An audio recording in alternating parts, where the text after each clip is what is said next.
মানে এটা অটো বেশি ভালো।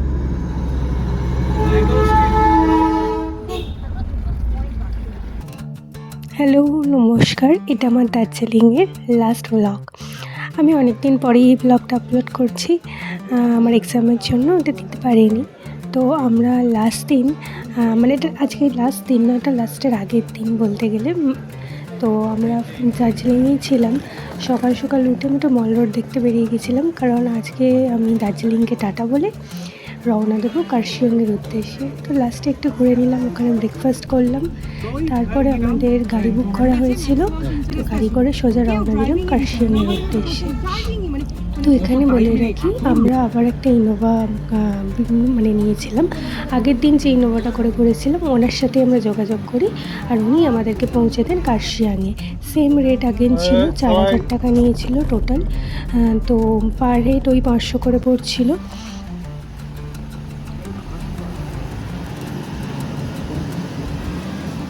রাস্তাটা দেখতেই পাচ্ছেন, প্রচণ্ড কুয়াশা ছিল। এর মধ্যে দিয়ে আমাদের যে ড্রাইভার নিয়ে গেছে, সত্যি ওনাকে কুর্নিশ জানানোর মতো। আমরা সামনে কিচ্ছু দেখতে পাচ্ছিলাম না, জাস্ট মানে সব অন্ধকার ছিল। তারপর প্রায় 2 ঘন্টা কি 2.5 ঘন্টার মতো হয়তো ড্রাইভ ছিল। আমি তো মাঝ রাস্তায় ঘুমিয়েই পড়েছিলাম। তো এবার পৌঁছে গেছি আমাদের কার্শিয়াংয়ের হোমস্টেতে। এটা আমাদের কোনো কিছুই বুক করা ছিল না। আমরা ড্রাইভারকে বলেছিলাম যে একটা সুন্দর হোমস্টেতে নিয়ে চলুন, আমাদের কিচ্ছু বুক করা নেই, মিনিমাম বাজেটের মধ্যে। তো উনি ওনার বন্ধুর হোমস্টে ছিল, সেখানেই আমাদেরকে নিয়ে গেছিলেন। এটা বলে রাখি, এটা কিন্তু ঠিক কার্শিয়াং টাউনে নয়, এটা কার্শিয়াং থেকে একটু অফবিট জায়গা।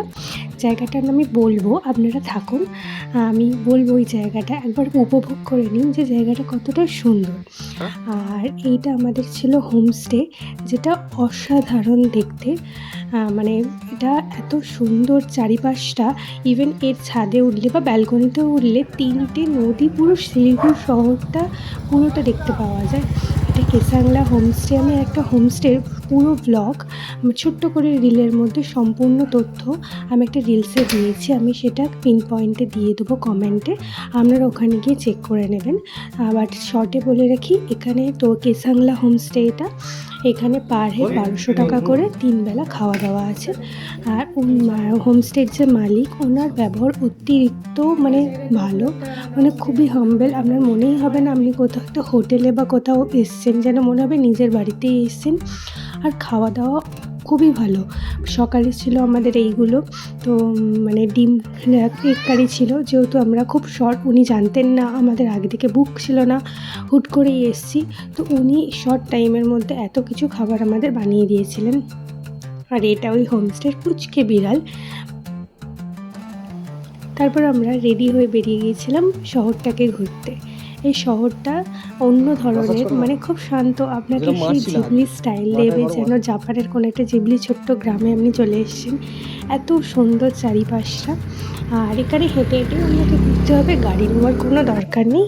এবার যদি আপনি কার্শিয়াং শহরটা অবধি যেতে চান, তাহলে একটা গাড়ি বুক করে নিতে পারেন, না হলে দরকার নেই। হেঁটে হেঁটে এখানেই আপনি কিছু দেখে নিতে পারবেন, কিছু জায়গাগুলো। যেমন এই পাইন ফরেস্টটা ছিল, খুব সুন্দর এই ফরেস্টটা, পুরো নিরিবিলি।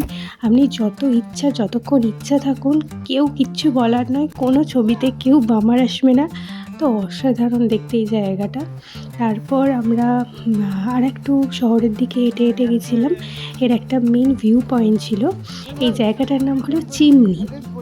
হয়তো আপনারা অনেকেই দেখেছেন বা গেছেন। এই শহরটার নাম চিমনি।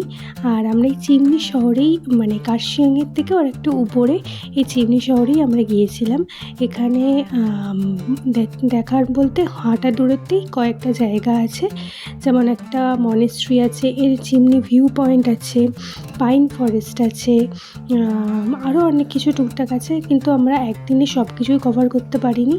বাট আমরা হোমস্টেতে গিয়েছিলাম, ভিউ পয়েন্টে গেছিলাম, আর ওই পাইন ফরেস্টে যতটুকু হেঁটে হেঁটে দেখা যায়। তো এবার আমরা চলে যাচ্ছিলাম মনেস্ট্রির উদ্দেশ্যে। মানে মনেস্ট্রিটা এত সুন্দর দেখতে, কিন্তু দুর্ভাগ্যবশত বন্ধ ছিল, তো আমরা ভেতরে ঢুকতে পারিনি।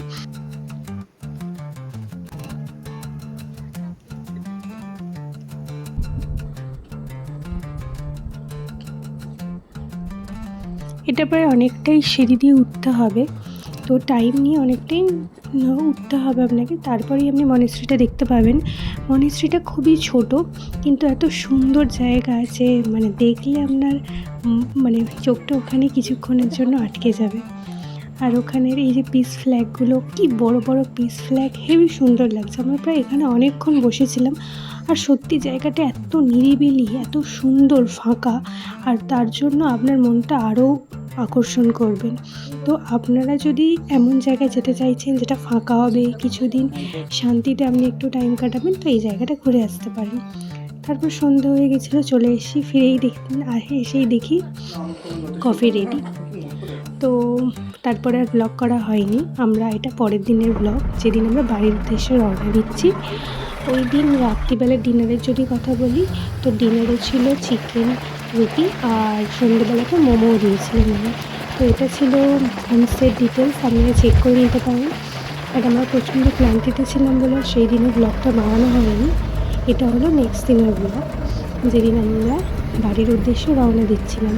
এই দিন আমাদের প্ল্যান ছিল যে আমরা কার্শন শহরটা ঘুরে দেখব, কিন্তু আমাদের যেহেতু দুপুরের ট্রেন ছিল, তো আমরা চান্সটা নিইনি, সোজাই বেরিয়ে এসেছিলাম আমাদের ট্রেনের উদ্দেশ্যে জলপাইগুড়ি।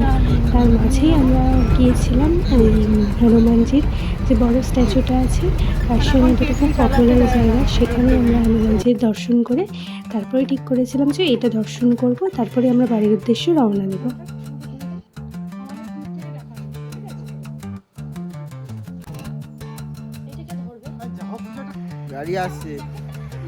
এইটাই ছিল আমার ছোট্ট দার্জিলিং ব্লগ। এবার আমাদের রওনা দেওয়ার পালা জলপাইগুড়ির উদ্দেশ্যে, আর ফিরবো বাড়ি। এই জায়গাগুলো এত সুন্দর ছিল যে ক্যামেরা বন্দি করা সত্যি প্রয়োজন হয়ে পড়েছিল, কারণ জানি না আবার কবে ফিরতে পারবো এই জায়গাটা, কিন্তু যখনই মিস করব তখন অন্তত ভিডিওগুলো, ব্লগগুলো দেখতে পাবো। তো এইটুকুই। আপনাদের ভালো লাগলে একটা লাইক, শেয়ার আর সাবস্ক্রাইব করে দেবেন। তো পরে দেখা হবে নেক্সট ব্লগে। Bye bye.